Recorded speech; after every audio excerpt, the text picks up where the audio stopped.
Society is founded not on the ideals but on the nature of man, and the constitution of man rewrites the constitution of states. But what is the constitution of man? We may define human nature as the fundamental tendencies and feelings of mankind. The most basic tendencies we shall call instincts, though we recognize that much doubt has been cast upon their inborn quality.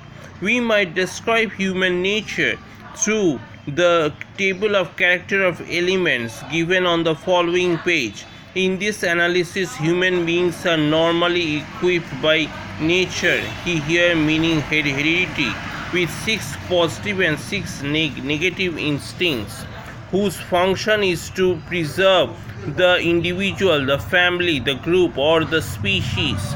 In positive personalities, the positive tendencies predominate, but most individuals are armed with both sets of instincts to meet or to avoid, according to mood or circumstance, the basic challenges or opportunities of life.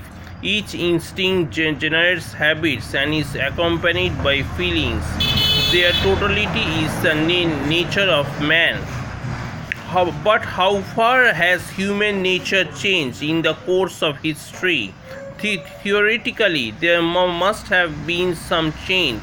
Natural selection has presumably operated upon psychological as well as upon physiological variations. Nevertheless, known history shows little alteration in the conduct of mankind. The Greek of Plato's time behaved very much like the French of modern centuries, and the Romans behaved like the English. Means and instrumentalities change, motives and aims remain the same: to act or rest, to acquire or give, to fight or retreat, to seek association or privacy, to mate or reject, to offer or resent parental care. Nor does human nature alter as between classes. By and large, the poor have the same impulses as the rich, with only less of opportunity or skill to implement them. Nothing is clearer in history than the adoption by successful rebels of the methods they are accustomed to condemn in the forces they are deposed. Evolution in man during recorded time has been social rather than biological. It has proceeded not by heritable variations in the species, but mostly by economic, political, intellectual, moral innovation transmitted to individuals and generations by imitation, custom or education. Custom and tradition within a group correspond to type and heredity in the species and to instincts in the individual. They are ready adjustments to typical and frequent repeated situations. New situations, however, do rise, requiring novel, unstereotyped responses. Hence, development in the higher organism creates a capacity for experiment and innovation. The social correlates of variation and mutation. The social evolution is an interplay of custom with origination. Here, the initiative individual, the great man, the hero, the genius, regains his place as a formative place in history.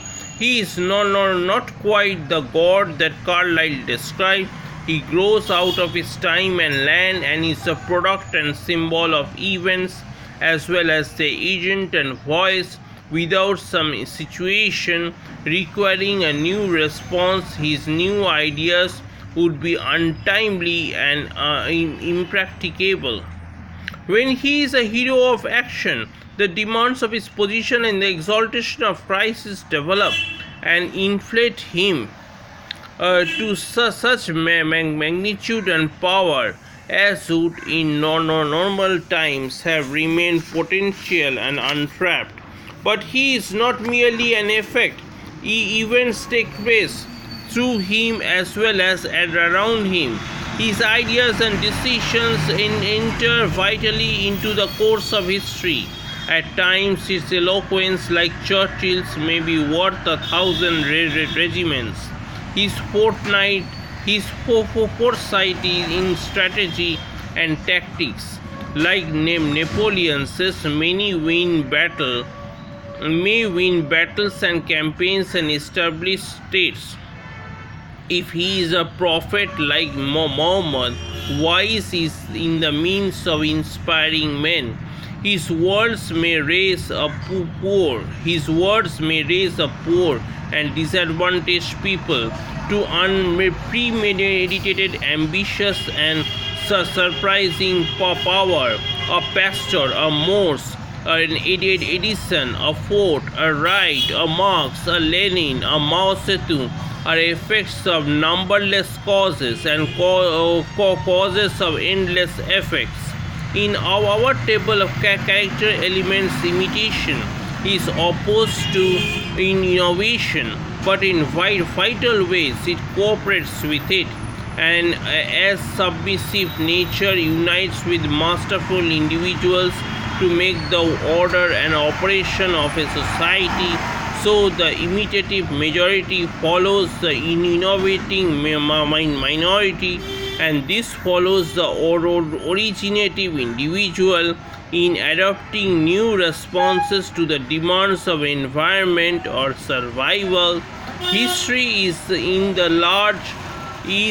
conflict of minorities. The majority applauds the victor and supplies the human material of social experiment. Intellect is therefore a vital force in history, but it can also be a dissolvent and destructive power. Out of every 100 new ideas, 99 or more will probably be inferior to the traditional responses we say propose to replace.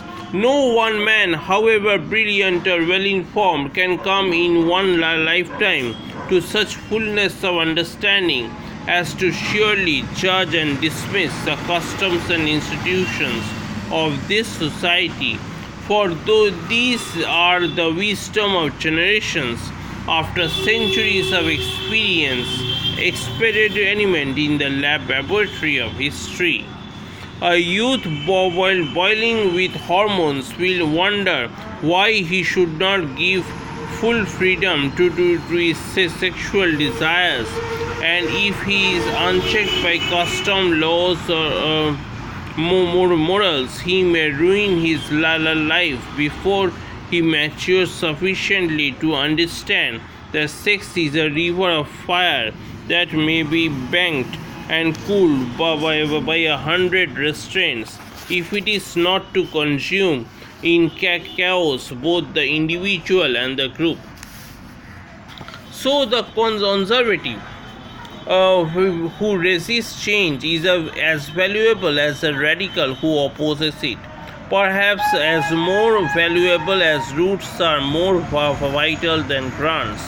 It is good that new ideas should be heard for the sake of the few that can be used, but it is also good that new ideas should be compelled to go through the mill of objection, opposition, constantly.